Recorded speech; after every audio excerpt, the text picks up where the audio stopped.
Welcome students. आज बेटा हम लोग नया चैप्टर स्टार्ट करेंगे सॉल्यूशन, जो कि प्लस टू का सबसे पहले वाला चैप्टर है। और मैं कोशिश करूंगा कि इसमें आपको बेसिक से लेके एडवांस तक करवाऊं और न्यूमेरिकल की प्रैक्टिस भी करवाऊं, क्योंकि इसमें न्यूमेरिकल्स ही ज़्यादा आते हैं कंपटीशन में भी और वैसे भी।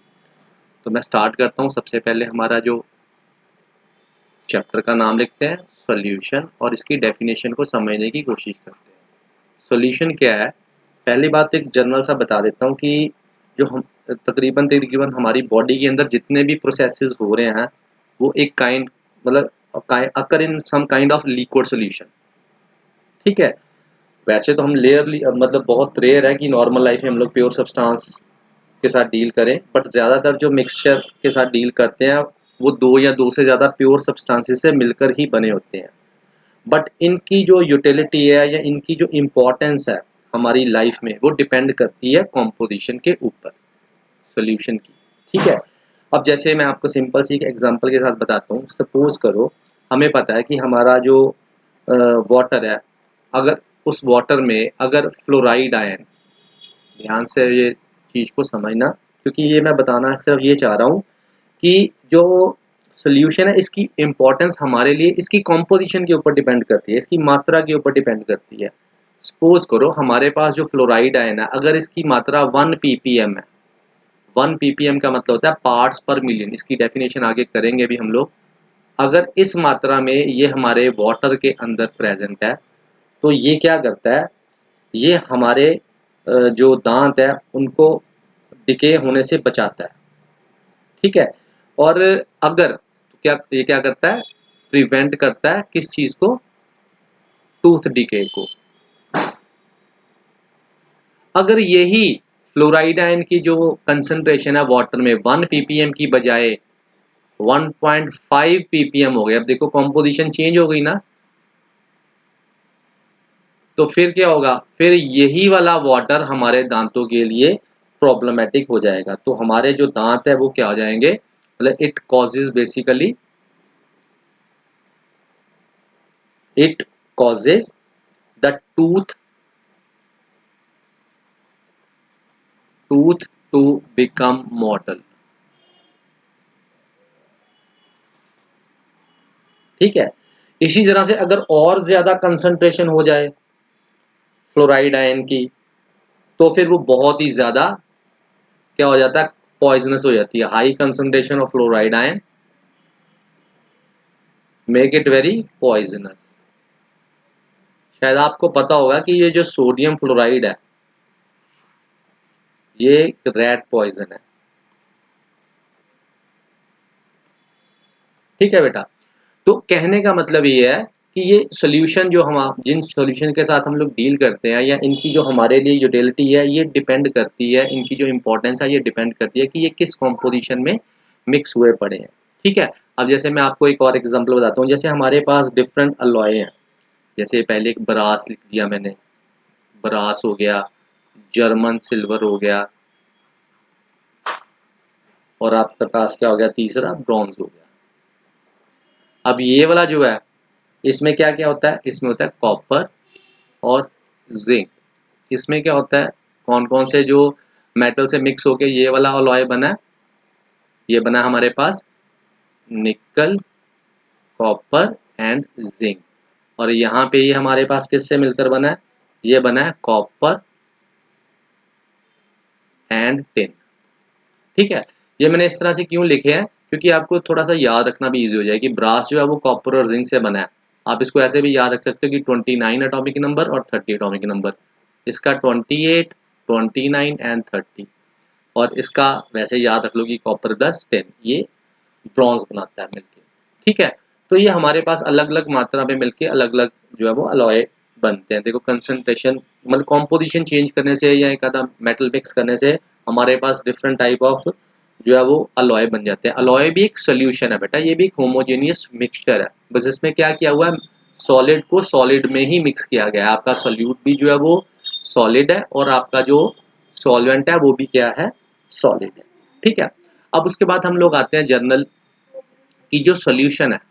अगर मैं इसकी डेफिनेशन बताऊं तो सोल्यूशन बेसिकली क्या है, सॉल्यूशन बेसिकली एक होमोजीनियस मिक्सचर है। Solution is homogeneous mixture whose composition can be varied within certain limits,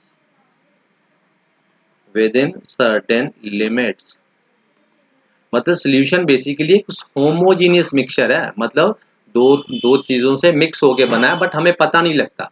हम ये भी कह सकते हैं कि ये एक तरह का सिंगल फेज सिस्टम है, सिंगल फेज सिस्टम है, ठीक है, जिसकी कॉम्पोजिशन हम लोग वेरी कर सकते हैं सर्टेन लिमिट्स, मतलब कुछ हद तक ही कर सकते हैं। क्यों? सपोज करो आपने वाटर का एक गिलास लिया, उसमें आपने चीनी डाली, चीनी घुल जाएगी, और डालोगे और घुल जाएगी, और डालोगे और घुल जाएगी, फिर एक स्टेज क्या होगा कि आप जब डालोगे तो चीनी घुलेगी नहीं, तो आपको चीनी एज ए नेक डाई से ही नजर आ जाएगी। तो तब वो हम क्या कहेंगे कि यार वो तो हमें नजर आ रहा है कि ये इसमें जो चीनी घुली हुई है, तो वो फिर एक तरह का होमोजीनियस तो रहा ही नहीं, ठीक है। तो हम लोग इस कह सकते हैं कि वो जो आपने जिन चीजों को मिक्स किया हुआ है, वो जो है उसकी उन कंपोनेंट्स, जिन कंपोनेंट्स को मिक्स करके आपने होमोजेनियस मिक्सचर बनाया है, उनकी कंपोजिशन को किसी सर्टेन लिमिट्स में ही हम लोग वेरी कर सकते हैं। बेसिकली इसको प्रॉपर ऐसे कह सकते हैं, it is a homogeneous mixture of two or more components, ऐसे लिख लो, two or more components whose composition can be varied within the certain limits।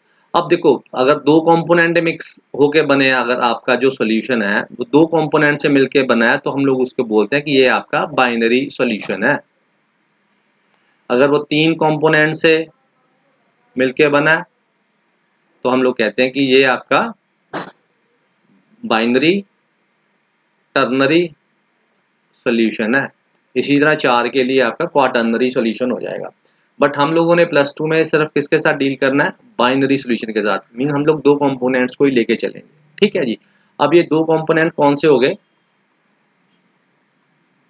एक कंपोनेंट को हम लोग बोल देंगे सॉल्यूट, और एक को हम लोग बोल देते हैं सॉल्वेंट।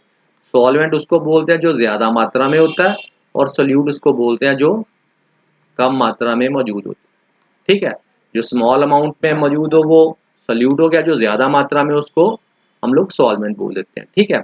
बाकी इसके अलावा हम सॉल्यूशन को और भी डिवाइड कर सकते हैं कि सॉल्यूशन हमारा सैचुरेटेड भी हो सकता है, अनसैचुरेटेड भी हो सकता है, और सुपर सैचुरेटेड भी हो सकता है, ठीक है।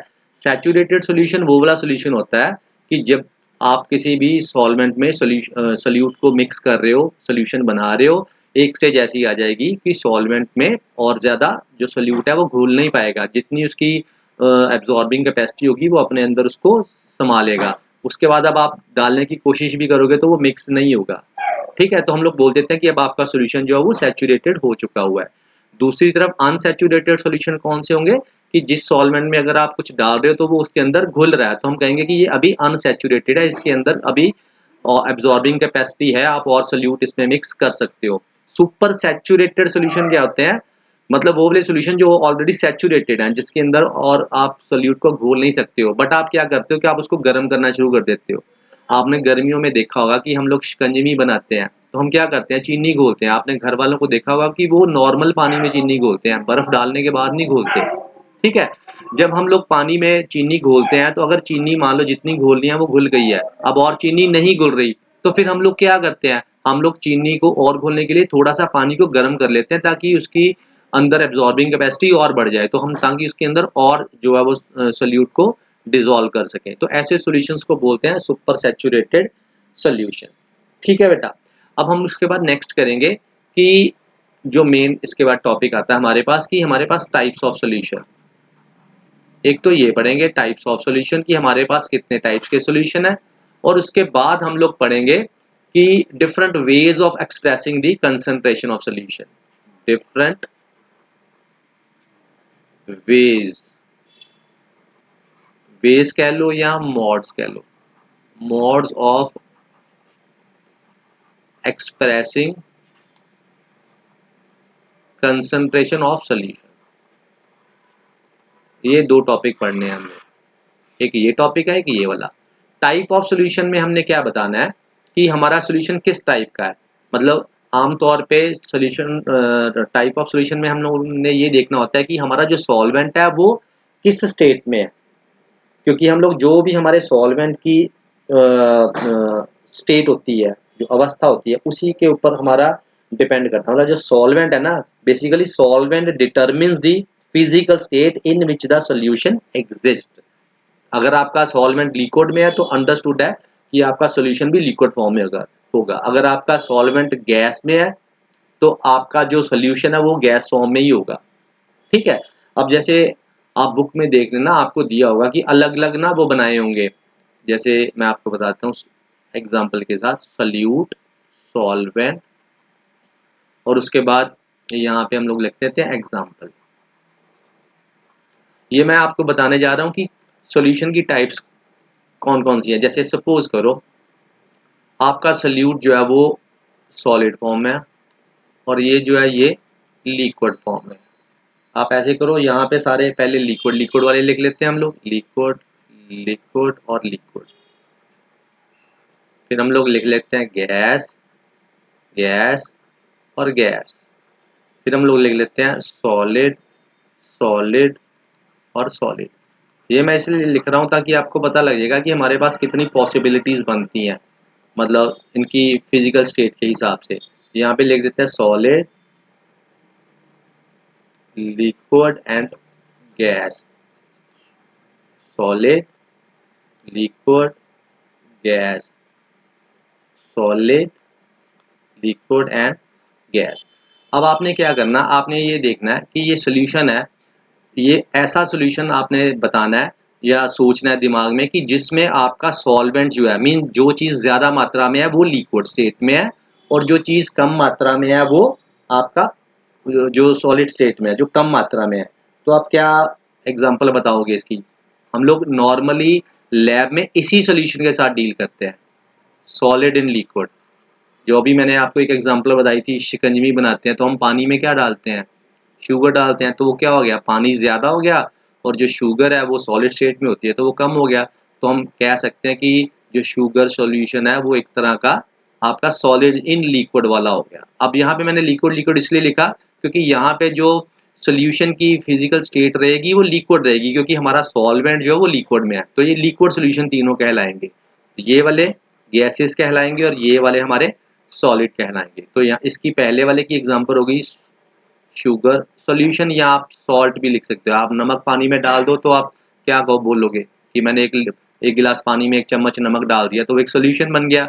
तो यहाँ पे जो लिक्विड है वो ज़्यादा मात्रा में है और जो आपने नमक डाला है वो कम मात्रा में है, तो वो सोल्यूट हो गया, तो वो आपका सॉल्ट सॉल्यूशन बन गया। इसी तरह आपकी दूसरी एग्जांपल है लिक्विड इन लिक्विड। तो इसमें हम लोग क्या एग्जांपल लेंगे लिक्विड इन लिक्विड में? Alcohol in water. देखो आमतौर पे पंजाब में तो हमारे आपको पता ही है, लोग दारू पीते हैं शाम को, तो क्या होता है उसमें अल्कोहल इन वाटर। तो यहाँ पे आप ऐसे मान के चलो वाटर ज़्यादा है, अल्कोहल जो है वो कम है।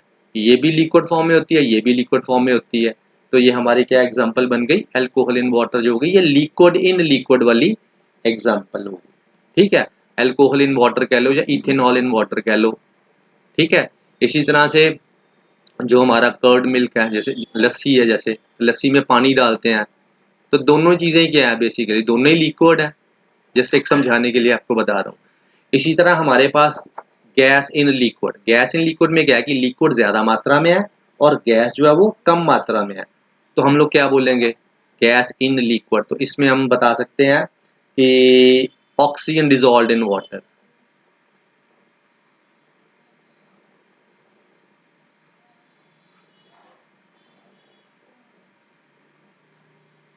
ठीक है, या जितनी भी आप ऐसे कह लो, क्योंकि आपने गैस लिक्विड में बताना ना, लिक्विड ज़्यादा मात्रा में है और गैस कम मात्रा में है। तो आप ये वाली एग्जांपल बता सकते हो। जितनी भी कोल्ड ड्रिंक्स हैं वो क्या होती हैं, लिक्विड फॉर्म में होती हैं और उसमें क्या मिक्स होता है, गैस। गैस कम होती है इसलिए हम वो गैस इन लिक्विड वाली एग्जांपल हो। उसके बाद नेक्स्ट हमारे पास है सॉलिड इन गैस। अब जो सॉलिड इन गैस वाली है तो उसमें कैसे करेंगे हम लोग, सॉलिड इन गैस में एग्जांपल आएगी जैसे कैम्फर इन नाइट्रोजन गैस। ठीक है, या इसकी सबसे आप इजी एग्जांपल ले सकते हो, डस्ट इन एयर। डस्ट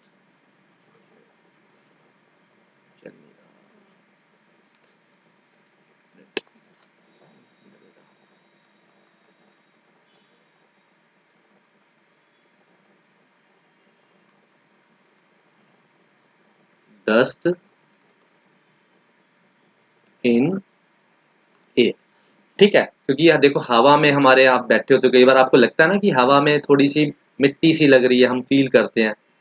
तो डस्ट तो कम मात्रा में है, हवा ज्यादा मात्रा में, तो हम लोग इसको ले सकते हैं सॉलिड इन गैस की एग्जांपल में। इसी तरह आप लिक्विड इन गैस की एग्जांपल में क्या ले सकते हो, मतलब गैस ज्यादा है और उसमें लिक्विड जो है वो कम है, तो आप इसमें फॉग की एग्जांपल बता सकते हो।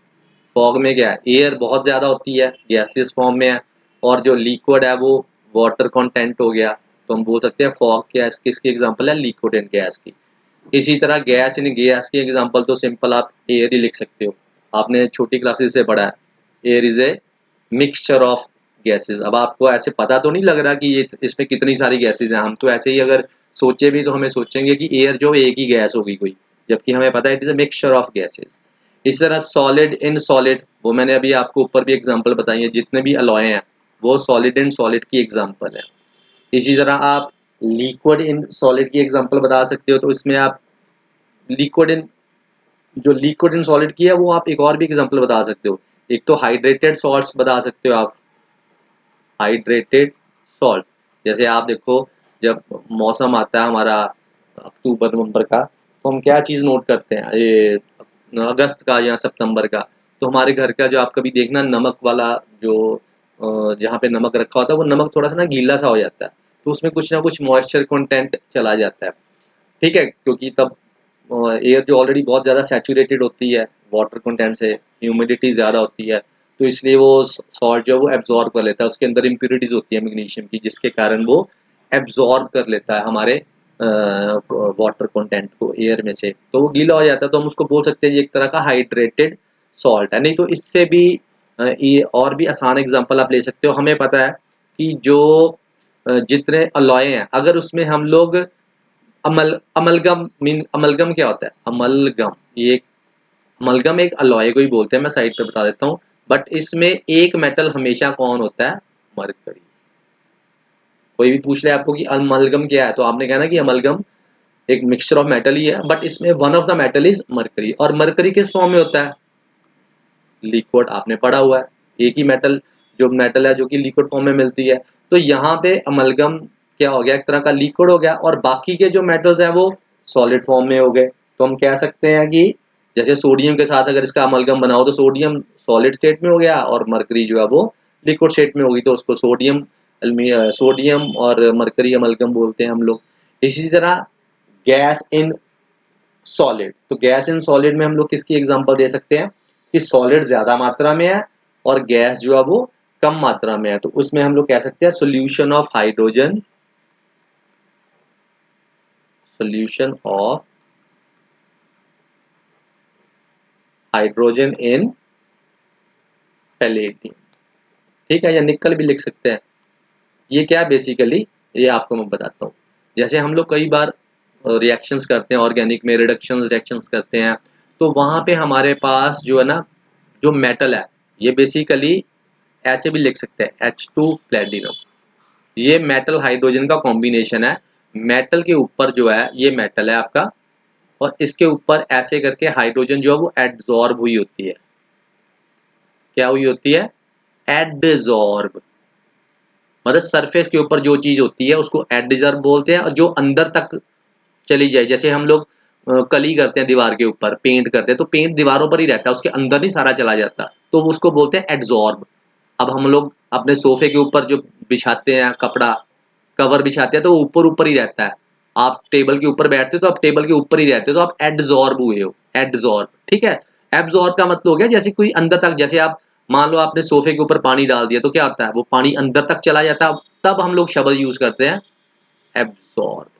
ठीक है, तो ये जो हाइड्रोजन है ये एडजॉर्ब होती है, और जब हम लोग रिडक्शन के लिए किसी को लेके आता है, जैसे अल्कीन को लेके आए, तो वो वहां यहाँ से हाइड्रोजन जो है वो डिटैच हो जाती है और उसको जाके वो रिड्यूस कर देती है। बट यहाँ बेसिकली जो मैं बताने जा रहा हूँ कि ये जो उनका मिक्सचर बना है, ये गैस इन कौन सा वाला बन गया, गैस इन सॉलिड वाला। ठीक है बेटा, तो ये टाइप्स ऑफ सोल्यूशन हो गए। अब नेक्स्ट हमने क्या करना है, नेक्स्ट हमने देखना है veg of expressing the concentration, या मोड्स और ways of expressing concentration of solution.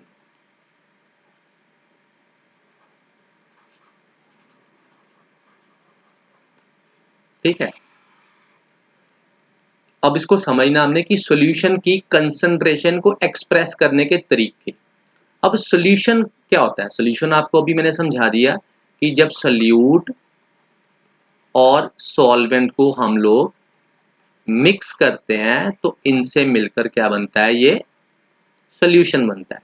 ठीक है, अब हमने अगर बात करनी है, मान लो कि आपके 1 लीटर में कितना सॉल्यूट घोला हुआ है, जो आपने सॉल्यूशन तैयार किया है वो उसमें कितना सॉल्वेंट है, कितना सॉल्यूट है, ये चीज बताने को हम लोग बोलते हैं कंसंट्रेशन का बताना। ठीक है, जैसे मान लो मैं आपको कहता हूँ कि बेटा आपकी हाइट कितनी है, तो अब हाइट मैं कोई कहता है जी मेरी हाइट 5 फुट और 10 इंच है। ठीक है, 5 फुट और 10 इंच है, और कोई बोलता है कि मेरी जो हाइट है वो है जी 180 सेंटीमीटर। ठीक है, अब है दोनों ही सही है। यहाँ पे मैंने क्या किया, फुट और इंचेस में अपनी हाइट को एक्सप्रेस किया, यहाँ पे मैंने सेंटीमीटर में किया। मतलब ये दोनों क्या तरीके हैं एक्सप्रेस करने के, बात एक ही है, सिर्फ यूनिट्स अलग अलग हैं। तो आप इसको ऐसे ही समझो कि जो अब हम लोग डिस्कस करने जा रहे हैं, ये यहाँ पे मैं जो टर्म्स लिखूंगा, जैसे सबसे पहले लिखूंगा मैं मोलैरिटी, फिर मैं लिखूंगा मोलैलिटी, फिर मैं लिखूंगा नॉर्मेलिटी, फिर मैं लिखूंगा परसेंटेज, फिर मैं लिखूंगा स्ट्रेंथ, फिर मैं लिखूंगा, आप इसमें और लिख सकते हो मोल फ्रैक्शन, फिर आप लिख सकते हो फॉर्मेलिटी, फिर आप लिख सकते हो फॉर्मेलिटी के बाद और चीज़ आप बता सकते हो, फॉर्मेलिटी मोल फ्रैक्शन होगी, फॉर्मेलिटी होगी पीपीएम, जो मैंने स्टार्टिंग में बात की थी, पार्ट्स पर मिलियन। इसी तरह पीपीबी भी लिख सकते हो, पीपीबी पार्ट्स पर बिलियन। ठीक है, उसके बाद आ गया आपका डीमाल भी होता है एक, जो 0 डिग्री के ऊपर मोलैरिटी को मेजर करते हैं। तो ये सारे के सारे क्या तरीके हैं आपके सॉल्यूशन की कंसंट्रेशन को बताने के लिए, कि ये हमें यही बताएंगे कि हाँ भाई ये जो सॉल्यूशन बना है इसमें सोल्यूट कितना है और सॉल्वेंट कितना है। सिंपल आपने ये समझना है। ठीक है बेटा, अब मैं आपको एक एक स्टेप से बताना शुरू करूंगा और साथ में न्यूमेरिकल भी हम लोग इसके करेंगे। ठीक है, तो सबसे पहले जैसे मोलैरिटी की बात करते हैं, यहाँ पे मैं इसको रब कर देता हूँ और सीधा एक ही स्टेप लिख लेता हूँ। ठीक है, अब मैं सबसे पहले स्टार्ट करता हूँ मोलैरिटी से। मोलैरिटी क्या चीज है? मोलैरिटी हमें ये बताती है कि कितने नंबर ऑफ मोल्स सोल्यूट के पर लीटर ऑफ सॉल्यूशन प्रेजेंट है। Number of moles of solute dissolve पर लीटर ऑफ द सॉल्यूशन और प्रेजेंट पर लीटर ऑफ द सॉल्यूशन। ठीक है, इसको अगर मैं थोड़ा सा फार्मूले के रूप में लिखूं, इसी जो जो मैंने लाइन थ्योरी में लिखी है, तो मैं क्या लिखूंगा, नंबर ऑफ मोल्स को हम लोग n से लिख, मोलैरिटी को पहली बात तो m से लिखते हैं, बड़े m से, कैपिटल M से। तो नंबर ऑफ मोल्स हो गया n, और पर लीटर ऑफ सॉल्यूशन, तो लीटर क्या चीज है, ये बेसिकली वॉल्यूम है ना, तो यहाँ पे हम लोग वॉल्यूम लिख देंगे लीटर में। तो ये मेरे पास फॉर्मूला बन गया, बेसिकली थ्योरी से मैंने ये फॉर्मूला बना लिया। अब आपको यहाँ पे और क्या चीज करनी समझनी है। अब देखो एक चीज तो ये है कि आपको मोलैरिटी हमें ये बताती है कि कितने सोल्यूट के, मान लो ये मेरे एक बॉटल है, लैब में पड़ी हुई है, और यहाँ पे लिखा हुआ 3m, ये बॉटल ऊपर से बंद है और इसके अंदर सॉल्यूशन पड़ा हुआ है। ठीक है बेटा, और उसके ऊपर लिखा हुआ, बाहर ऊपर लेबल लगा हुआ 3m। तो इसको देख के ही आप क्या समझोगे कि भाई ये बॉटल के ऊपर 3m लिखा हुआ है, इसका क्या मतलब है? तो हम कहेंगे कि ये जो 3m है ना, m का मतलब मोलैरिटी, 3 मोलैरिटी मतलब 3 मोलर। तो इसको मैं थोड़ा सा शब्दों में समझूं तो इसका मतलब ये होता है कि 3 मोल्स ऑफ सोल्यूट प्रेजेंट पर लीटर ऑफ द सॉल्यूशन।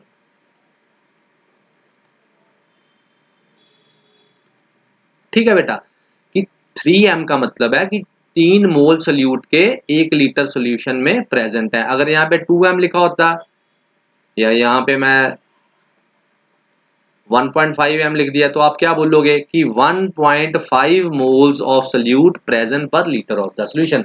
मान लो ये जो बॉटल है, सपोज करो ये जो बॉटल है इसके अंदर सॉल्यूशन पड़ा हुआ, ये सॉल्यूशन है सोडियम हाइड्रोक्साइड का।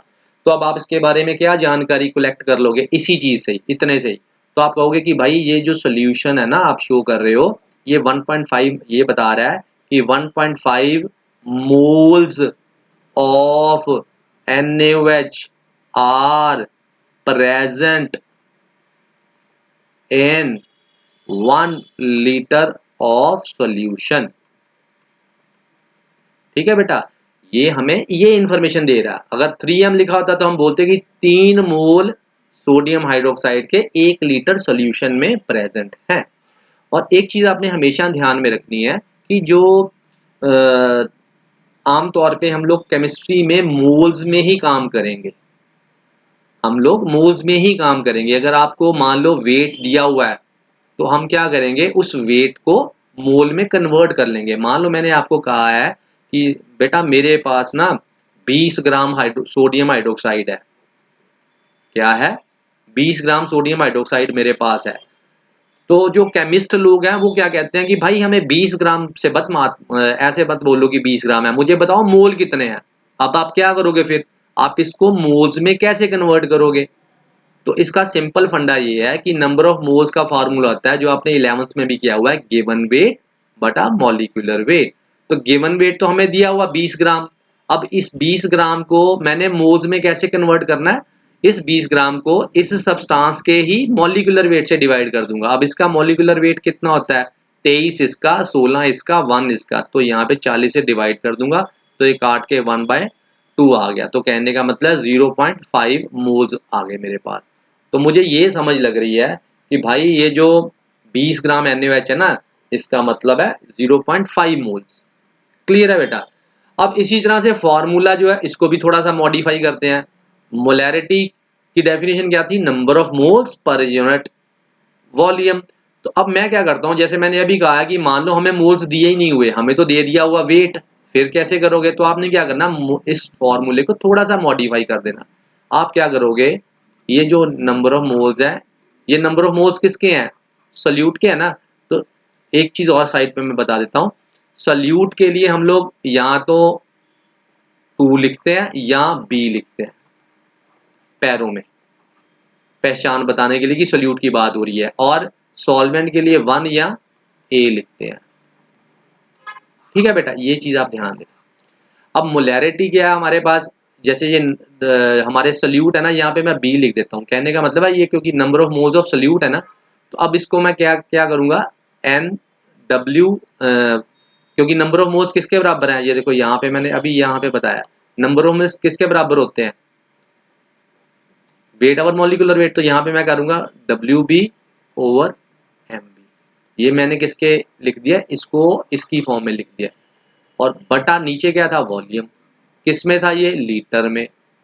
ठीक है, ये मेरे पास एक फॉर्मूला बन गया। इसको और थोड़ा सा मैं लिख देता हूँ, डब्ल्यू बी बटा एम बी इंटू वॉल्यूम, ये लीटर में आ गया। अब मान लो आपको जो वॉल्यूम है वो लीटर में नहीं दिया हुआ, मिली लीटर में दिया हुआ, तब आपने क्या करना है, तब आपने यहाँ पे लीटर मिली लीटर में दिया होगा तो 1000 से डिवाइड कर देंगे, वो 1000 ऊपर चला जाएगा। अब यहाँ पे ये मिलीलीटर में आ जाएगा। कहने का मतलब है अब मेरे पास जो फॉर्मूला है जो मैंने न्यूमेरिकल्स के लिए यूज करना है वो है मेरे पास डब्ल्यू बी बटा M B into 1000 over volume in ml। ठीक है, ये है। अब इसका जैसे कोई छोटा सा मैं आपको न्यूमेरिकल करके दिखा देता हूँ। न्यूमेरिकल्स तो मैं बहुत सारे करवाऊंगा आपको, बट अभी एक छोटा सा न्यूमेरिकल करते हैं हम लोग मोलैरिटी का। जैसे आपको आ गया कि सपोज करो आपको न्यूमेरिकल आ गया, calculate the molarity of solution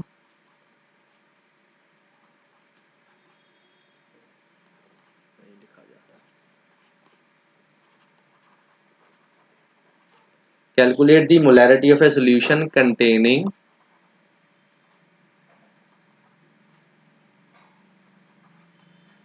containing 5 gram of NaOH in 450 ml solution। ठीक है, मतलब हमें क्या फाइंड आउट करना है, मोलैरिटी फाइंड आउट करनी है। जब भी जो चीज फाइंड आउट करनी है सबसे पहले तो उसका फॉर्मूला लिख लो। अभी मैंने क्या समझाया था इसका formula, WB over MB into 1000 over volume. ये वॉल्यूम मिलीलीटर में भरना है हमने। ठीक है, अब आप देखो आपके पास क्या क्या गिवन है। यहाँ पे हमारे पास जो सोल्यूशन बनाया गया वो इसका बनाया गया, इसका मतलब ये मेरा क्या है, सल्यूट है। ठीक है, तो मुझे पता है कि सल्यूट ये पूरी चीज क्या रिप्रेजेंट करती है, सल्यूट के नंबर ऑफ मोल्स। ठीक है, तो अब यहाँ पे देखो वेट ऑफ सल्यूट दिया हुआ है हमें, यस दिया हुआ है, ये हमारे पास क्या है, वेट ऑफ सल्यूट। तो अब ये MB कहाँ से आएगा, MB होता है molar mass of solute. Molar mass जो है वो फॉर्मूले से निकलता है, मॉलिक्यूलर मास। इसका 23 है, इसका 16 और इसका 1, तो ये 40 आ गया। इसका मतलब फॉर्मूले में मैं यहाँ पे 5 भरूंगा, नीचे मैं 40 भरूंगा, यहाँ पे मल्टीप्लाई इंटू 1000 और नीचे V क्या आ गया मेरे पास, वॉल्यूम कितना दिया हुआ ये देखो 450। तो यहाँ पे फिल करके मेरे पास आंसर आ जाएगा, और जो आंसर आएगा उसके पीछे आपने यूनिट क्या लगाने हैं, M। ठीक है, M का मतलब मोलैरिटी। ठीक है जी, इसी तरह से आप और भी क्वेश्चन कर सकते हैं। अभी मैं एक ही करवाया, NCERT का ही क्वेश्चन है ये वाला जो मैंने करवाया। उसके बाद नेक्स्ट हमने बात करनी है मोलैरिटी की, मोलैलिटी की। अब पिछले में और इसमें क्या फर्क है, वहां पे यहाँ पे R था, यहाँ पे दोनों ही L है, यहाँ भी L है और यहाँ भी L है। मोलैलिटी इसको स्मॉल m से रिप्रेजेंट करते हैं। इसकी डेफिनेशन क्या है हमारे पास, it is basically the number of moles of solute, मतलब मोलैलिटी हमें क्या बताती है कि सोल्यूट के कितने नंबर ऑफ मोल्स जो हैं जो present in 1 kg of the solvent. 1 kilogram solvent में कितने जो है वो सोल्यूट के नंबर ऑफ मोल्स प्रेजेंट है। ठीक है, अब जैसे देखो इसका फॉर्मूला भी सेम वैसे ही बनेगा। अगर मैं इसको दोबारा से लिखूं तो ये मेरे पास नंबर ऑफ मोल्स, ये वाली चीज हमें क्या बता रही है, number of moles of solute, तो उसको n से लिख दिया, सोल्यूट के नंबर ऑफ मोल्स पर, क्योंकि प्रेजेंट पर litre 1 kg of the present पर 1 kg ऑफ द सॉल्वेंट। तो पर 1 kg ऑफ द सॉल्वेंट में हमारे पास क्या आ जाएगा, यहाँ पे सॉल्वेंट का वेट है ना 1 kg। अब जरूरी तो नहीं हर बार 1 kg होगा, जैसे हर बार लीटर में तो सोल्यूशन बनाएंगे नहीं। तो यहाँ पे अगर लिख लें हम लोग weight of solvent in kilogram. ठीक है, ये हो जाएगा। अगर मान लो आपको न्यूमेरिकल में नंबर ऑफ मोल्स दिए ही नहीं हुए तो हम क्या करते हैं, मैंने क्या बताया था कि फॉर्मूले को हम लोग थोड़ा सा एक्सपेंड कर लेते हैं। नंबर ऑफ मोल्स की जगह पे क्या भर देंगे हम लोग, गिवन वेट बटा मॉलिक्यूलर वेट, ये मैंने इसकी जगह पे भर दिया। ठीक है, divided by WA, weight of solvent in kilogram. अब इसको थोड़ा सा और तरीके से लिख के देखते हैं, WB बटा MB इंटू, अब यहाँ पे मैंने क्या किया, ऐसे लिख दिया। ठीक है बेटा, अब यहाँ पे जो वेट है ना ये हमारा किलोग्राम में है। अगर ग्राम में यहाँ पे फिल करना है, ये वाली चीज मैंने ग्राम में लेनी है, तो फिर यहाँ पे 1000 से मल्टीप्लाई कर देंगे। आप जो भी यहाँ पे वेट भरेंगे वो ग्राम में होगा।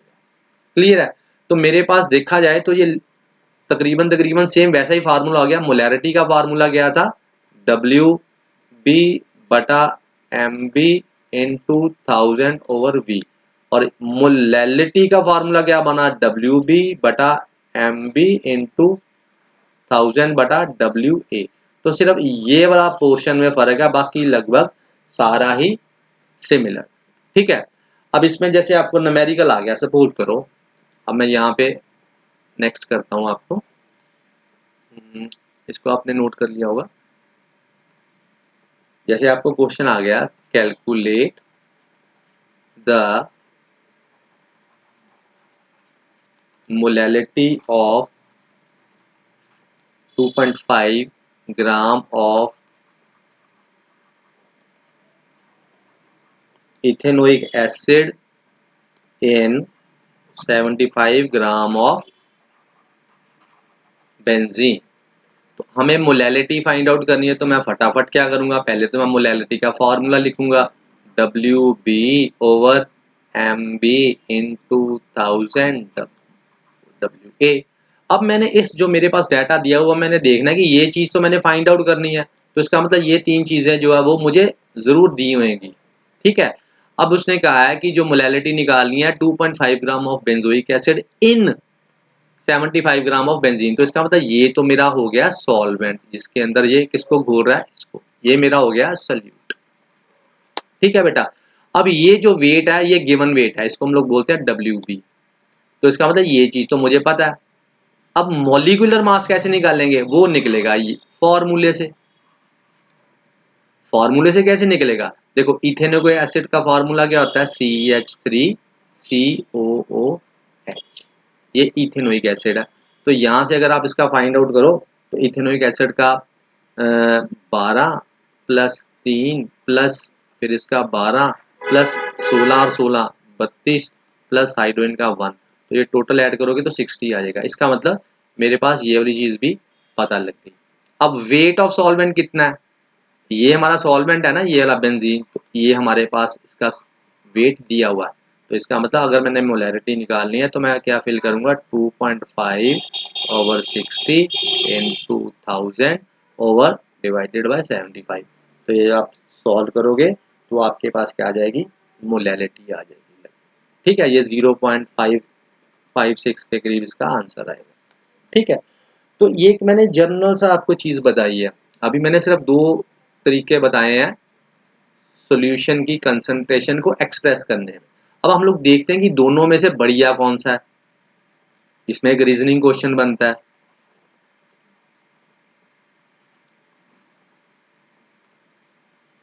रीजनिंग क्वेश्चन ये है कि out of molarity and molality chemist किसको प्रेफर करते हैं, या ऐसे क्वेश्चन भी पूछ सकते हैं why molality is preferred over molarity, कि मोलैलिटी को ज्यादा तवज्जो दी जाती है मोलैरिटी की तुलना में। तो इसके लिए आपको क्या करना पड़ेगा, पहले तो आपको दोनों के फॉर्मूलाज लिखने पड़ेंगे या इसकी डेफिनेशन लिखनी पड़ेगी, समझना पड़ेगा। मोलैलिटी बेसिकली क्या है, number of moles of solute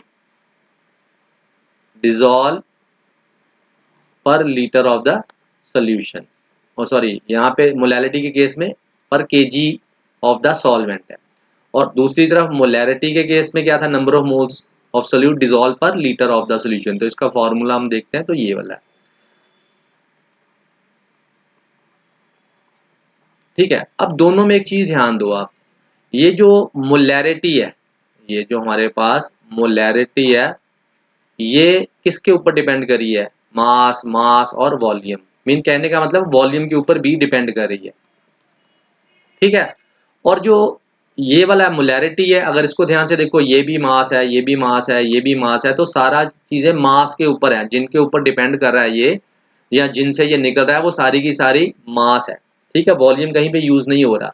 अब मैं आपको ये ऐसे क्यों बता रहा हूँ, क्योंकि हमें यहाँ से ये पता लगेगा कि भाई जो चीज वॉल्यूम के ऊपर डिपेंड करी है, और जो वॉल्यूम है ये तो फर्दर टेम्परेचर के ऊपर डिपेंड करता है। चार्ल्स लॉ हमने पढ़ा हुआ, चार्ल्स लॉ, चार्ल्स लॉ क्या कहता था कि जो वॉल्यूम है वो टेम्परेचर के डायरेक्टली प्रोपोर्शनल है।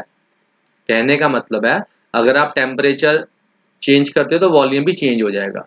तो अगर चेंज हो जाएगा तो इसका मतलब जो चीज चेंज हो रही है, जो केमिस्ट लोग हैं जो लैब में काम करते हैं वो ऐसे सॉल्यूशन थोड़ा बनाएंगे जो कि हमने, मान लो मैंने सर्दियों में कोई सॉल्यूशन बनाया, अगर उसी सॉल्यूशन को मैं गर्मियों में यूज करने लगा हूं तो उसकी कंसंट्रेशन तो चेंज हो चुकी होगी। क्यों चेंज हो गई होगी, क्योंकि क्योंकि टेम्परेचर बढ़ गया तो वॉल्यूम बढ़ जाएगा, वॉल्यूम चेंज हो जाएगा तो वॉल्यूम के ऊपर क्या डिपेंड कर रही है, मोलैरिटी, तो मोलैरिटी भी चेंज हो जाएगी।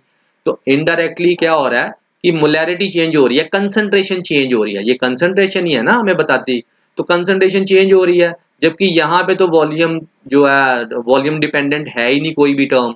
इस वजह से केमिस्ट क्या करते हैं, वो प्रेफर करते हैं कि अपना सॉल्यूशन मोलैलिटी में बनाएं इंस्टेड ऑफ मोलैरिटी। ठीक है, इसी तरह से एक और क्वेश्चन भी है कि जो जैसे आपको ऐसे पूछ सकते हैं कि जो 1 मोलर है, यहाँ पे बताता हूं, out of 1 molar and 1 molal which is more concentrated,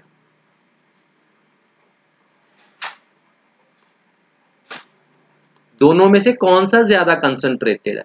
अब सेम उसी तरह से समझते हैं। अब आपको एक मैं बीकर के थ्रू समझाता हूं ये।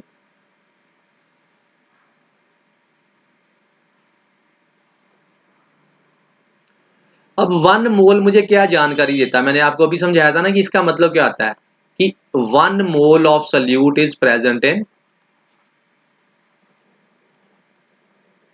या डिसॉल्व पर litre of the solution.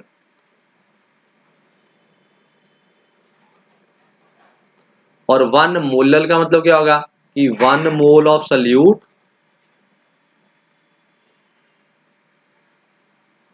Present पर केजी ऑफ द सॉल्वेंट।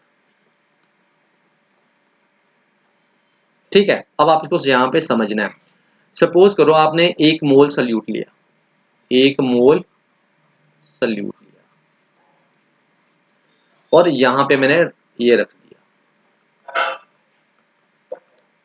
ठीक है जी, अब उसके बाद मैंने क्या किया, इसमें सल्यूट ऑलरेडी पड़ा हुआ 1 मोल, अब मैंने इसमें क्या किया, सॉल्वेंट डालना शुरू कर दिया। ठीक है, अब इसमें पहली कुछ जगह तो पहले से घिरी हुई है ना, हमने सल्यूट डाला हुआ, अब इसमें वाटर डालना शुरू कर दिया, करते करते करते करते सपोज करो यहाँ पे आगे ये 1 लीटर हो गया। ठीक है जी, यहाँ पे 1 लीटर हो गया, ये वाला मैं इसकी अभी बात कर रहा हूं। अब आपको पूछा जाए तो हम क्या बोलेंगे कि इस 1 लीटर सोल्यूशन में 1 मोल सल्यूट का प्रेजेंट है।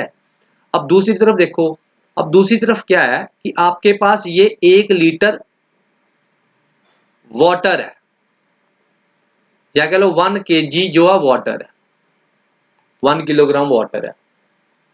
ठीक है, मैं मान के चल रहा हूं कि इस वाटर की डेंसिटी हमें पता है 1 ग्राम पर सेंटीमीटर क्यूब होती है, तो वॉल्यूम 1 लीटर निकल आया। ठीक है, तो अब क्या होगा, अब आप खुद सोचो, 1 लीटर तो पानी है इसमें पहले से ही, या 1 किलोग्राम तो पहले ही पानी है, मतलब इतनी तो पहले ही है। अब इसमें मैंने क्या डाला, सल्यूट, कितना डाला, 1 मोल। अब अगर ये भी सॉल्यूशन बन जाएगा, ये भी सॉल्यूशन बन जाएगा, दोनों तरफ सॉल्यूशन बन गया, सॉल्यूट और सॉल्वेंट को मिक्स किया। अब आपको ये समझना है कि इसमें कौन सा सॉल्यूशन है जिसमें वाटर ज्यादा मात्रा में मौजूद है, यहाँ पे वाटर ज्यादा है या यहाँ पे वाटर ज्यादा, आप खुद सोचो। अब आप ध्यान से देखो, यहाँ पे जो 1 लीटर है ना, ये टोटल 1 लीटर है, इसमें सल्यूट इंक्लूडेड है। कहने का मतलब है कि पानी है 1 लीटर नहीं होगा पूरा, क्योंकि इसमें कुछ मात्रा तो उसकी है और जगह घेरी हुई है सल्यूट ने, जबकि क्योंकि उसके कारण भी तो थोड़ा सा लेवल बढ़ जाता ना जब उसमें पहले से कोई ठोस चीज पड़ी हो। यहाँ पे हमने सिर्फ वाटर ही पहले जो है वो 1 लीटर ले लिया, उसके बाद हमने क्या किया, हमने इसमें सल्यूट डाला। क्या किया हमने, इसमें सल्यूट डाला।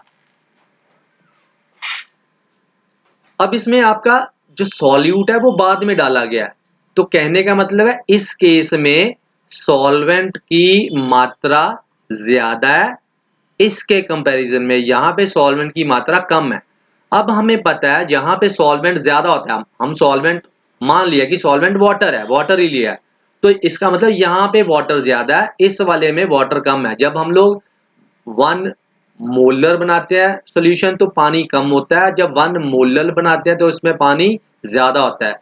अब हमें पता है कि जो चीज में पानी ज्यादा होगा वो चीज डाइल्यूट होती है और वो लेस कंसंट्रेटेड होती है, और जिसमें पानी कम होता है वो ज्यादा कंसंट्रेटेड होती है। तो कहने का मतलब क्या है कि हमारे पास जो है वो 1 मोलर सोल्यूशन जो है कम कंसंट्रेटेड है, जो 1 मोलर है वो ज्यादा कॉन्सेंट्रेटेड है। ठीक है बेटा, तो ये 2 रीजनिंग क्वेश्चन है, बड़े जो है इंपॉर्टेंट है इस टॉपिक के लिए। नेक्स्ट देखते हैं। नेक्स्ट डेफिनेशन हमारे पास है नॉर्मेलिटी की। नॉर्मेलिटी हमें क्या बताती है? नॉर्मेलिटी सिमिलर, जैसे आपने मोलैरिटी की डेफिनेशन को स्टडी किया सेम उसी तरह है, सिर्फ आपने जहां पे भी वर्ड मोल्स यूज किया है वहां पे ग्राम इक्विवेलेंट वर्ड आ जाएगा। मतलब it is the number of, कह सकते हो, ग्राम इक्विवेलेंट्स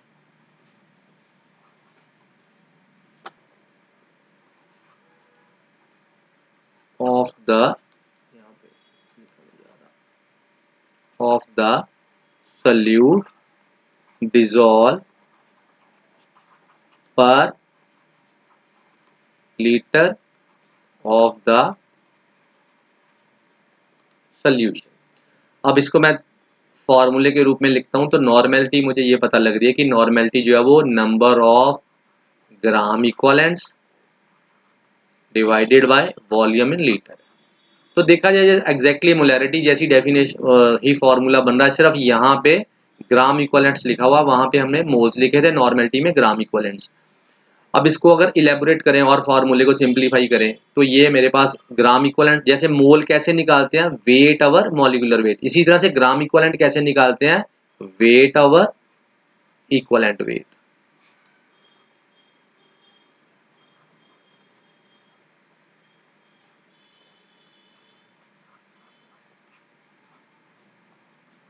तो ये एक फॉर्मूला मेरे पास बन गया नॉर्मेलिटी का। ठीक है, यहाँ पे लिखता ये मोलैरिटी अगर यहाँ पे होती तो यहाँ पे एम बी लिखा होता है, नॉर्मेलिटी में यहाँ पे इक्विवेलेंट वेट लिखा होता है। अब ये इक्विवेलेंट वेट क्या है और कैसे निकालना है? बेटा इक्विवेलेंट वेट जो है ना वो डिपेंड करता है, इक्विवेलेंट वेट होता है molecular weight divided by number of replaceable H ion और OH नेगेटिव आयन और total positive charge on metal और चेंज इन ऑक्सीडेशन नंबर। ये मैंने डिनोमिनेटर में इतना बड़ा, इतना ज्यादा क्या लिख दिया वो समझाता हूँ, क्योंकि जब भी आपने इक्विवेलेंट वेट निकालना है तो ये हमें देखना पड़ेगा कि जो इक्विवेलेंट जिस भी सोल्यूट का निकाल रहे हैं वो सोल्यूट किस नेचर का है।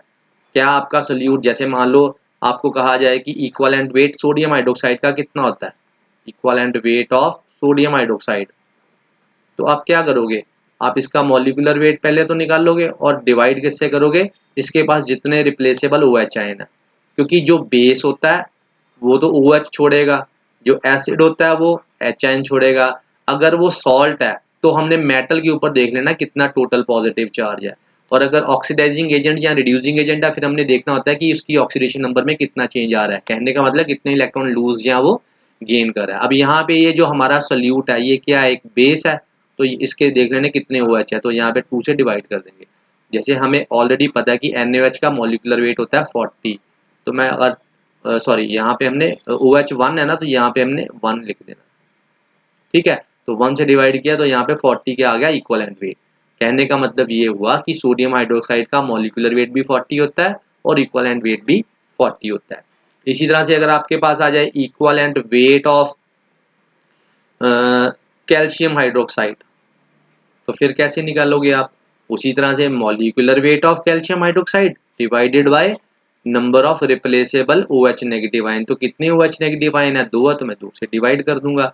अब मॉलिक्यूलर वेट कितना है वो हम साइड पे निकाल लेते हैं, CaOH ट्वाइस इसका वेट होता है 40 प्लस इन दोनों का मिलके होता है 17, 17 दूना 34, तो ये मेरे पास 74 आ गया। तो इसका मतलब 74 को मैं 2 से डिवाइड करूंगा तो मेरे पास 37 क्या आ गया, इक्विवेलेंट वेट आ गया कैल्शियम हाइड्रोक्साइड। अब यहाँ पे एक चीज नोट करो, सोडियम हाइड्रोक्साइड के केस में मॉलिक्यूलर वेट भी उतना ही था और इक्विवेलेंट वेट भी उतना था, बट यहाँ पे क्या हुआ, मॉलिक्यूलर वेट 74 है बट इक्विवेलेंट वेट 37। कहने का मतलब ये है कि इक्वल एक तो ये हमें ये पता लग रहा है कि इक्विवेलेंट वेट भी जब निकालना है तो मॉलिक्यूलर वेट तो हमें पता ही होना चाहिए, मतलब मॉलिक्यूलर वेट से ही निकालेंगे हम लोग इक्विवेलेंट वेट भी। बट ये है कि इक्विवेलेंट वेट के केस में फिर हम लोग ग्राम इक्विवेलेंट्स हमें पता लगते हैं, तो वो सोल्यूशन हम लोग फिर नॉर्मेलिटी में एक्सप्रेस करते हैं, ना कि मोलैरिटी में। ठीक है, इसी तरह से मैं एक एग्जांपल बता देता हूँ, equivalent weight of sodium carbonate. तो इसमें क्या करेंगे, इसका पूरे का मॉलिक्यूलर वेट यहाँ पे फिल करेंगे हम लोग, आप कैलकुलेट करके देखना। तो आपका, क्योंकि ये एक सॉल्ट है तो इसमें total positive charge on metal, ठीक है। तो सोडियम यहाँ पे मेटल है, सोडियम के ऊपर कितना चार्ज होता है, +1, क्योंकि यहाँ पे 2 सोडियम है तो टोटल मिलके कितना चार्ज हो गया, +2।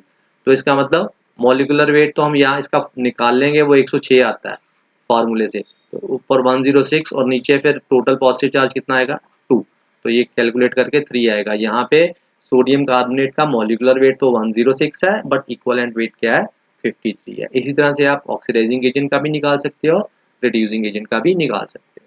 ठीक है बेटा। इसी तरह से नेक्स्ट हमारे पास है मोल फ्रैक्शन। ये भी एक तरीका है सॉल्यूशन की कंसंट्रेशन को एक्सप्रेस करने का। मोल फ्रैक्शन बेसिकली होती क्या है, पहली बात तो कॉमनली इसको साई के साथ ऐसे यूज, ये वाला सिंबल हम लोग यूज करते हैं। और किसी भी आपने कंपोनेंट का, अब मोल फ्रैक्शन बेसिकली क्या होता है कि सॉल्यूशन में हमारे पास क्या क्या मौजूद होता है, हमारे पास सॉल्यूशन में सोल्यूट और सॉल्वेंट होता है। तो मोल फ्रैक्शन का मतलब होता है कि टोटल सॉल्यूशन में किसी एक कंपोनेंट के बारे में बात करें। जैसे मोल की फ्रैक्शन बतानी है तो कहने का मतलब है, मान लो ये आपका सॉल्यूशन है, सॉल्यूशन में सोल्यूट भी पड़ा हुआ है, सॉल्यूशन में सॉल्वेंट भी पड़ा हुआ है। सोल्यूट के भी कुछ ना कुछ मोल्स होंगे जिसको मैं NB से लिख देता हूँ, सॉल्वेंट के भी कुछ ना कुछ मोल्स होंगे जिसको मैं Na से लिख देता हूँ। अब आपसे अगर पूछा जाता है कि भाई मोल फ्रैक्शन निकाल लो सोल्यूट की, तो आप कैसे निकाल लोगे, तो उसका फॉर्मूला है number of moles of the component, number of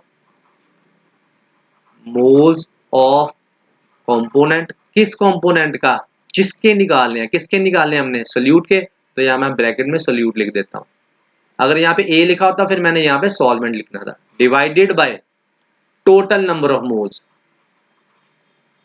total number of moles of all the components, all the components. मतलब अगर मैं इसको फॉर्मूले की फॉर्म में लिखूं तो मैं, अगर सोल्यूट के निकालने हैं तो number of moles of solute बटा number of moles of solute plus number of moles of solvent. अगर मैंने मोल फ्रैक्शन निकालनी है सॉल्वेंट की तो number of moles of solvent divided by number of moles of solvent plus number of moles of solute, ये हमारे पास आ जाएगा। ठीक है, अब इसके बेस के ऊपर हम लोग कुछ छोटे छोटे न्यूमेरिकल्स करेंगे। अभी एक चीज और बतानी रह गई है, वो भी बड़ी इंपॉर्टेंट है, वो ये है कि परसेंटेज में भी हम लोग एक्सप्रेस करते हैं सॉल्यूशन की कंसंट्रेशन को। आमतौर पर जो घर में आप उठा के कई बार देखना, मेडिसिन की बॉटल्स पड़ी होती हैं, बच्चों को देते हैं, सिरप वगैरह देते हैं, उन बॉटल्स के ऊपर ना ऐसे लिखा होता है W/W, W/V, V/V, ये लिखा होता है। ठीक है, तो ये सॉल्यूशन की कंसंट्रेशन को ही बताते हैं। ये मास परसेंटेज कह सकते हो आप, या परसेंटेज मेथड हो गया, अब डिपेंड करता है कि बाय मास है या बाय वॉल्यूम है। पहली बात है, यहाँ पे मैं आपको समझा देता हूँ। जैसे ये 3 तरीके हैं एक्सप्रेस करने के, इससे समझना क्या है, हम न्यूमेरिकल में इससे क्या इंफॉर्मेशन लेते हैं ये आपको पता होना चाहिए। जैसे सपोज करो आपके सामने लिखा हुआ 10% सोडियम कार्बोनेट W/W, एक मेरे पास लिखा हुआ 10% सोडियम कार्बोनेट W/V, एक आपके सामने लिखा हुआ 10% सोडियम कार्बोनेट V/V। तो अब आप इसको किस तरह से डिफाइन करोगे, ठीक है। तो इससे क्या जानकारी मिलेगी जब आप न्यूमेरिकल्स करोगे, ऐसे कुछ लिखा हो तो क्या इससे पता लगता है। पहली बात तो ये कि ये जो लिखा हुआ ये सोल्यूट है, ठीक है। और जैसे ये 3 चीजें लिखी हुई हैं, एक ऊपर एक नीचे। अब यहाँ W का मतलब है कि वो वेट की बात कर रहा है और V का मतलब वो वॉल्यूम की बात कर रहा है। ऊपर वाली चीज जो है वो हमें सोल्यूट के बारे में बता रही है, मीन सोल्यूट का वेट, और नीचे वाली जो चीज है वो सॉल्यूशन का वेट बता रही है। यहाँ पे सोल्यूट का वेट, यहाँ पे सॉल्यूशन का वेट या वॉल्यूम, वॉल्यूम क्योंकि यहाँ पे V लिखा हुआ है। यहाँ पे सोल्यूट का भी वॉल्यूम और सॉल्यूशन का भी वॉल्यूम। एक तो ये चीज हो गई, ठीक है। अब मैं आपको इससे ये जो लिखा हुआ है इसको समझाने की कोशिश करता हूँ कि ये क्या है। बेसिकली हमने ये बताना है कि जैसे मान लो आपके पास एक दिया हुआ है कि 10% जो जैसे मैंने पहले लिखा है 10% सोडियम कार्बोनेट लिखा हुआ है। तो 10% सोडियम कार्बोनेट हमें क्या इंफॉर्मेशन देता है? 10% सोडियम कार्बोनेट हमें ये इंफॉर्मेशन देता है कि, या इसका मतलब ये है कि 10 ग्राम सोडियम कार्बोनेट जो है वो 100 ग्राम सॉल्यूशन में प्रेजेंट है। बस आपने इसको ऐसे समझना है, बस। यहाँ पे भी ग्राम, यहाँ पे भी ग्राम, ये दोनों चीजें हो गई। अब यहाँ पे कैसे समझना है? 10% का मतलब क्या होता है? ये तो पता ही ना, 10% का मतलब 100 में 10। अब वो वॉल्यूम में लेना है कि ये लेना है, ये यहाँ से पता लगेगा। ये हमें बताता है कि 10 ग्राम जो सोडियम कार्बोनेट है वो 100 ml सॉल्यूशन में प्रेजेंट है। और ये हमें क्या बताता है कि 10 ml सोडियम कार्बोनेट जो है वो 100 ml सॉल्यूशन में प्रेजेंट है। होप आपको समझ लगी होगी बेटा। यहाँ पे ऊपर V है, नीचे भी V है, इसलिए मैंने ml ले लिया। यहाँ पे ऊपर W है, ऊपर वाली चीज मैंने बताया सोल्यूट की होती है, तो ये सोल्यूट का हो गया। नीचे सोल्यूशन है तो सोल्यूशन मैंने ml में ले लिया। ये चीज आपको अगर समझ लगी तो आपके न्यूमेरिकल्स बहुत ईजी हो जाएंगे सॉल्व करने। ठीक है, मैं आपको एक न्यूमेरिकल बताता हूँ, वो आप इजीली कर लोगे मेरे हिसाब से। मैं करके बताता हूँ आपको। सपोज करो आपके पास एक न्यूमेरिकल है। जैसे एक पहले तो मैं आपको छोटा सा एक न्यूमेरिकल करवा देता हूँ। जैसे सपोज करो आपके पास न्यूमेरिकल है, calculate the mole fraction of benzene in solution containing 30% by mass in carbon tetrachloride, carbon tetrachloride. सबसे पहले तो आपने ये देखना है कि इसमें निकालना क्या है। इसमें निकालनी है मोल फ्रैक्शन, किसकी? बेंजीन की। तो इसका मतलब बेंजीन आपका सोल्यूट होगा या सॉल्वेंट होगा।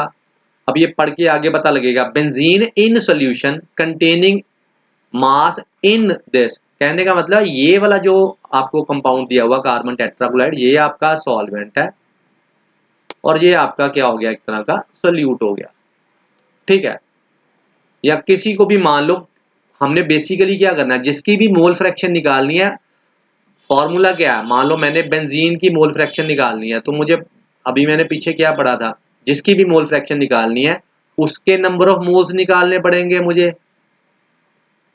डिवाइडेड बाय सोल्यूशन में total number of moles. Solution में जो जो प्रेजेंट है, कौन कौन प्रेजेंट है? एक तो बेंजीन प्रेजेंट है और क्या प्रेजेंट है? कार्बन टेट्राक्लोराइड प्रेजेंट है। तो ये वाली चीज मुझे निकालनी पड़ेगी। अब मुझे तो कुछ भी नहीं दिया, मुझे तो सिर्फ एक ये वाली चीज दी हुई है, बस इसी से सारी जानकारी मुझे निकाल कर यहाँ पे फिल करनी पड़ेगी। अब मैं साइड पे आपको बता देता हूँ कि हमें 30% बाय मास का मतलब क्या हो गया? 30% किसका? बेंजीन का। उसने बताया ना कि इसका मतलब क्या है, जैसे मैंने अभी बताया, बाय मास का मतलब m/m, w/w। ठीक है, तो अब इसकी डेफिनेशन, इसको कैसे इलेबोरेट करूंगा? पीछे अभी मैंने जो बताया, इस लाइन का मतलब है कि 30 ग्राम बेंजीन जो है is present in 100 gram carbon tetrachloride. ठीक है बेटा, 30 gram benzene 100 gram carbon tetrachloride में मौजूद है। परसेंटेज का मतलब है ना, 100 में 100 ग्राम कार्बन टेट्राक्लोराइड में मौजूद है। 100 ग्राम गलत हो गया, यहाँ पे सोल्यूशन लिखना था, सोल्यूशन में मौजूद है। क्लियर है? अब यहाँ पे मुझे क्या पता लग रहा है? 30 ग्राम बेंजीन तो इसका मतलब ये चीज मेरे पास आ गई WB गिवन वेट। ये हमें वेट पता लग गया ना किसका, बेंजीन का। अब इसके बाद ये चीज पता लगी, अब मुझे मॉलिक्यूलर मास भी बेंजीन का पता लग जाए तो बहुत अच्छी बात है। क्यों बताओ, क्यों, सोचो क्यों। क्योंकि number of moles of benzene किस तरह से निकलते हैं, वे गिवन वेट ऑफ बेंजीन बटा मॉलिक्यूलर वेट ऑफ बेंजीन। तो गिवन वेट तो 30 ग्राम आ गया, और मॉलिक्यूलर वेट हम इसके फॉर्मूले से निकालते हैं। C6H6 होता है बेंजीन का फार्मूला, अगर आप इसको कैलकुलेट करो तो 78 बनेगा। इसका मतलब ये हो गया 30 को 78 से आप डिवाइड कर दोगे तो आपके पास नंबर ऑफ मोल्स आ जाएंगे इसके। और इसी तरह से अब ये मेरे पास क्या है, ध्यान से देखना, ये सोल्यूशन का वेट है। अब आपको तो पता ही है कि सोल्यूशन किससे मिलकर बनता है, किससे मिलकर बेटा बनता है, सोल्यूट से और सॉल्वेंट से। अगर 100 ग्राम सोल्यूशन है जिसमें से 30 ग्राम तो सिर्फ बेंजीन ही है, इसका मतलब सॉल्वेंट कितना हो गया, वेट ऑफ सॉल्वेंट कितना हो गया, वो हो गया हमारे पास 70 ग्राम। तो अब हम क्या करेंगे, वेट ऑफ सॉल्वेंट पता लग गया, मॉलिक्यूलर वेट ऑफ सॉल्वेंट भी निकाल लेंगे, क्योंकि इन दोनों की मदद से ही तो मेरे पास नंबर ऑफ मोल्स निकलेंगे। ठीक है, तो कार्बन टेट्राक्लोराइड का मॉलिक्यूलर वेट कितना आएगा, देखो 35 को अगर आप, इसका क्लोरीन का होता है 35.5, इसको आप 4 से मल्टीप्लाई करोगे तो क्या आ जाएगा, 35 चौका 140, 140 और एक बन जाएगा 142, 142 और 12 ये 154 आ जाएगा बेटा, 154 ग्राम। इसका मतलब मुझे नंबर ऑफ मोल्स CCl4 के पता करने हैं, तो गिवन वेट 70 हो गया और नीचे 154 हो गया। तो ये हमारे पास कुछ ना कुछ वैल्यू आएगी। अब ये दोनों वैल्यू जो आई हैं ये यहाँ पे फिल आपने कर देनी है और आपने इसको कैलकुलेट कर लेना। ये NCERT का इन टेक्स्ट क्वेश्चन है, आप इसको सॉल्व कर सकते हो और आंसर चेक कर सकते हो, आपका निकल आएगा। इसी तरह से एक और सम मैं आपको करवाता हूँ, उसने कहा है कि कैलकुलेट करो molarity, calculate the molarity of each of the following solution, each of the following solution। पहला क्वेश्चन है हमारे पास 30 ग्राम ऑफ कोबाल्ट नाइट्रेट, ये फार्मूला है 6 water molecule in 4.3 litre of solution. आपने मोलैरिटी निकालनी है बेटा, तो मोलैरिटी निकालने का सिंपल, पहले सबसे पहले फॉर्मूला लिखो, molarity is equal to WB weight of solute बटा molecular weight of solute into 1000 over molecular weight of, क्योंकि ये मोलैरिटी है तो यहाँ पे मेरे पास क्या आएगा, वॉल्यूम, किसमें, मिलीलीटर में, क्योंकि 1000 ऊपर लगा दिया ना मैंने। अब देखते हैं कि क्या क्या हमें गिवन है, क्या हमें ये चीज पता है W, यस ये 30 ग्राम दिया हुआ है। क्या हमें MB दिया हुआ, मॉलिक्यूलर मास नहीं दिया हुआ, बट ये फॉर्मूला दे दिया तो हम इससे निकाल लेंगे। तो यहाँ पे मैं आपको निकाल के बताता हूँ, कोबाल्ट का होता है वेट 59, नाइट्रोजन का होता है 14, ऑक्सीजन का होता है 16, तो वाटर का सीधा ही हो गया 18, और ये इसका पूरा H2O का 18 होता है ना। ये मैं इसलिए बता रहा हूँ कि उसको बाद इसको 6 से मल्टीप्लाई कर दो तो ये 108 आ जाएगा आपके पास। और ये कोबाल्ट का मतलब इस सभी को यहाँ पे आप ऐसे करो, मैं यहाँ पे करके दिखाई देता हूँ।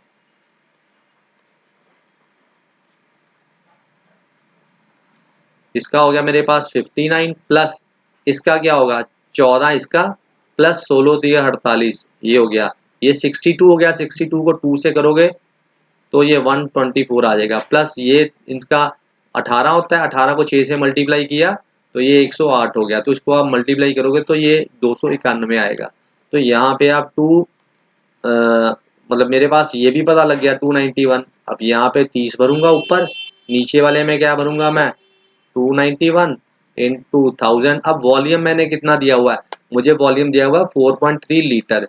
अब इसको मैं क्या करूंगा, कन्वर्ट करूंगा किसमें, मिलीलीटर में। तो कैसे करते हैं, इसको 1000 से मल्टीप्लाई करते हैं, जब भी बड़े यूनिट्स को छोटे यूनिट्स में बदलना होता है तो मल्टीप्लाई करते हैं। तो यहाँ पे 4.3 को मैंने 1000 से मल्टीप्लाई किया तो मेरे पास 4300 ml आ जाएगा।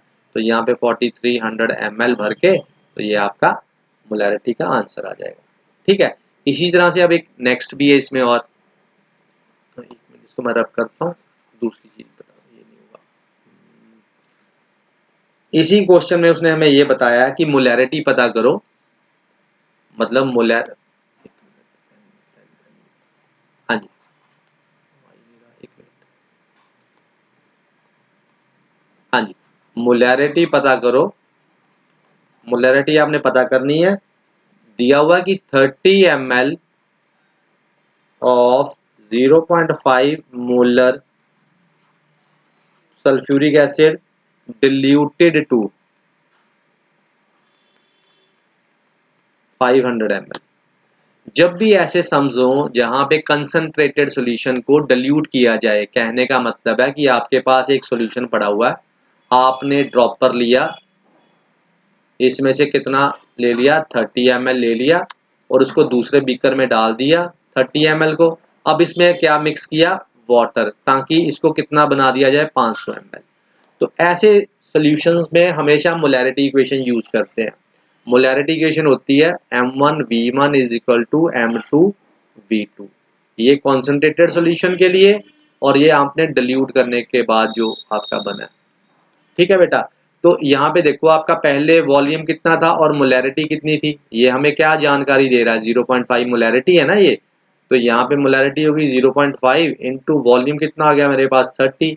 यहाँ पे मोलैरिटी कितनी है मेरे पास, मोलैरिटी हमारे पास पता करनी है, क्योंकि मोलैरिटी तो ये देखो लिखा हुआ ना, फाइंड आउट करनी है। तो वॉल्यूम कितना आपने बनाना है इसका। अब इसको आप ऐसे समझो कि 0.5 मोलैरिटी सॉल्यूशन जो थी, जिस सॉल्यूशन की मोलैरिटी इतनी थी, वो 30 ml मैंने लिया और उसको डिल्यूट किया 500 तक। तो बताओ जो नया सॉल्यूशन बना उसकी मोलैरिटी कितनी है। तो यहाँ पे क्या करेंगे, 500 से डिवाइड कर दूंगा मैं इसको, तो ये आपके पास सॉल्व करके आंसर आ जाएगा। होप बेटा आपको ये पता लग गया होगा। आप इतने ट्राई करो तो मैं नेक्स्ट जो है बनाऊंगा पार्ट, उसमें सारे के सारे न्यूमेरिकल्स ही मैं डिस्कस करूंगा, और उसमें कुछ जेई के न्यूमेरिकल्स भी डिस्कस करूंगा। ठीक है बेटा, तो ये स्टडी करो आप अच्छे से। थैंक यू बेटा।